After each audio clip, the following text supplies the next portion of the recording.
Өлкө аймагында эр-азаматтарды мөөнөттүү аскердик кызматка чакыруу башталды. Жашы 18-ден 25-ке чейинки курактагы бардык эр-азаматтар чакыруу комиссиясын өтүү үчүн жашаган жери боюнча аскер комиссариатына келүүгө милдеттүү. Биз бул маселе тууралуу кененирээк маалымат алуу үчүн студиябызга коргоо иштери боюнча комитетинин жергиликтүү аскердик башкаруу органдарынын башкы башкармалыгынын башчысы Арстанбек Кермалиевди чакырганбыз. Саламатсызбы, студиябызга кош келдиңиз. Арстанбек Калканович, айтсаңыз, быйыл канча эр-азамат аскерге чакырылды жана график боюнча дагы канча чакырылат? Биздин Кыргыз Республикасынын жарандарынын жалпыга бирдей аскердик милдети жөнүндө жана аскердик жана альтернативдик кызматтар жөнүндө мыйзамыбыздын негизинде президенттин указы чыккан 169 14-августунда. Анын указдын негизинде токтом эменин премьер-министрдин токтому 23-августта 384. Ушу токтомдун негизинде биздин коргоо иштери боюнча мамлекеттик комитетинин төрагасынын буйругу менен аскерден бошотуу жана аскерге чакырылуу эмеси башталды да. Мөөнөтү. Канча адам чакырылды? Анан аскерге чакыруу мөөнөтүн 1-сентябрдан 30-ноябрга чейин өткөрөбүз. Ушул аскерге чакыруубуз 3000ден ашык киши чакырылат. Ал биздин өзүбүздүн генералдык штабтын аскер бөлүктөрүнө, улуттук гвардия кургак аскери, абадан коргонуу аскери, улуттук гвардияга, анан департамент жана күзөт департаментине, өзгөчө кырдаал министрликтерине, анан кийин чек ара кызматына чакырылат да. Альтернативалык аскер кызматын өтөөгө кызыккандар көп болсо керек. Ушул тармакка токтоло кетсеңиз, мисалы үчүн ушул жакта баягы канча каражат түшөт, алар кайсы багыттарга жумшалат? Азыркы мезгилде биз баягы илгери 91-92-жылдары, 93-жылдары альтернативдик кызматка калабыз, аскерге барбайбыз деген көп мамилелер болчу да. Эми азыр кайра башкача мүнөзгө түштү. Азыр аскер кызматына көбүнчөсү ушул биздин жаш уландар аскер кызматына жөнөгөнгө умтулушат. Эми бир себеп болду, биз баягы аскер кызматынан барган жарандар күч органдарына орноша алат. Аскерге барбагандар күч органдарына орноша албайт да. Эми альтернативдик кызматка деле чакырылып атышат. Альтернативдик кызмат болсо эмени коомдук пайдалуу жумуштар деген биз өзү бир критерий законго кирдик.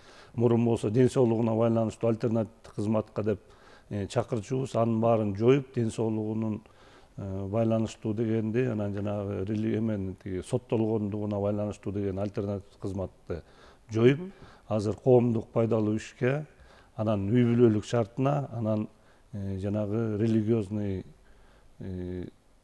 баягы көз карашын менен деп 3 бөлүк менен чакырылат да альтернативдик кызматка. Төлөмү канча анын?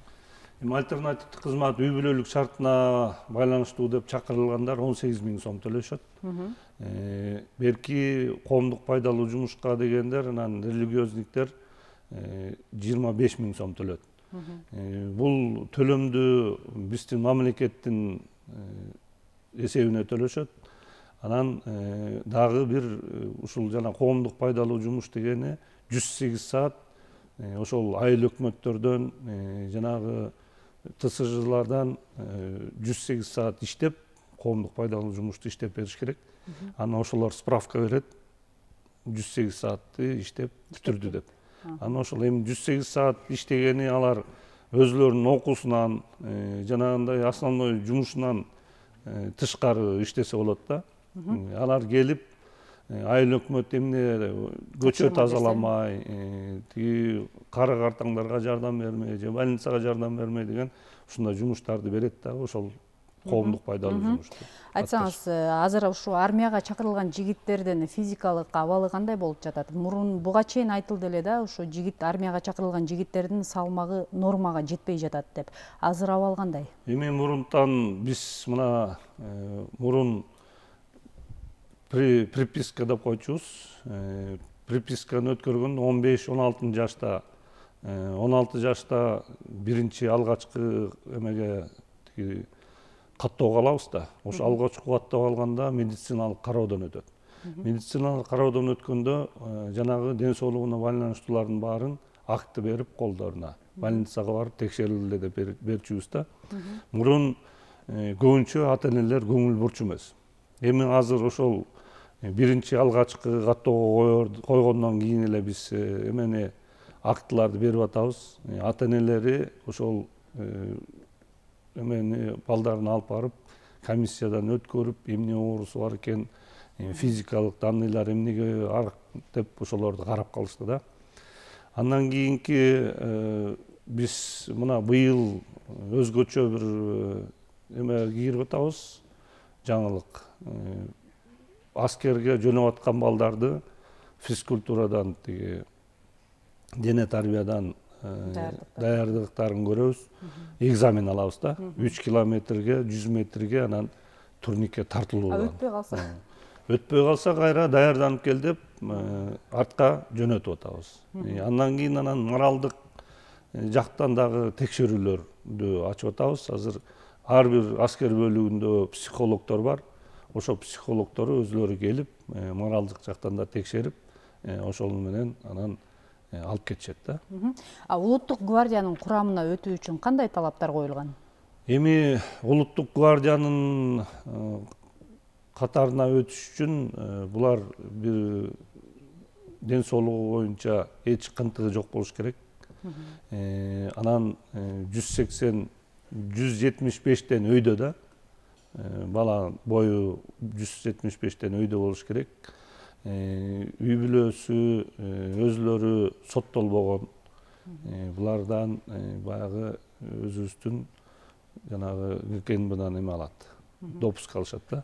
Ошо допуска менен өтүп туруп анан кийин кетишет. Ушу улуттук гвардиянын курамына өткөндөрдө кандайдыр бир мындай эмелер барбы? Ошол бул эмне берет ал аскерлерге? Кандай мүмкүнчүлүктөрдү берет? Улуттук гвардия, кургак аскер бөлүктөрү бүт баары эле бирдей тарбия берет, бирдей машыгууларды өтүшөт. Баягы улуттук гвардиянын өзгөчөлүгү мамлекеттик баягы делегацияларды тозуу, рота почетного караула дейт, жана желек кайтаруу, анан кийин резиденцияларга кызмат өтөө, ошолорду менен өзгөчөлөнөт да. Берки болсо, берки кызмат эми баардык кызматтар жакшы. Көбүнчөсү эле ушул спецназга барам, анан национальный гвардияга барам дейт. Эми чегара да жакшы, өзгөчө кырдаалдар да жакшы, жанагы департаменттер дагы жакшы. Булардын кызматы, булардын ар бир бөлүктүн өзүнчө спецификалык кызматтары өзүнчө бөлүнүп, жакшынакай эле. Мисалы үчүн мына армияда баягы жаңы баргандарды кысымга алып кыйнаган учурлар көп айтылып келет да.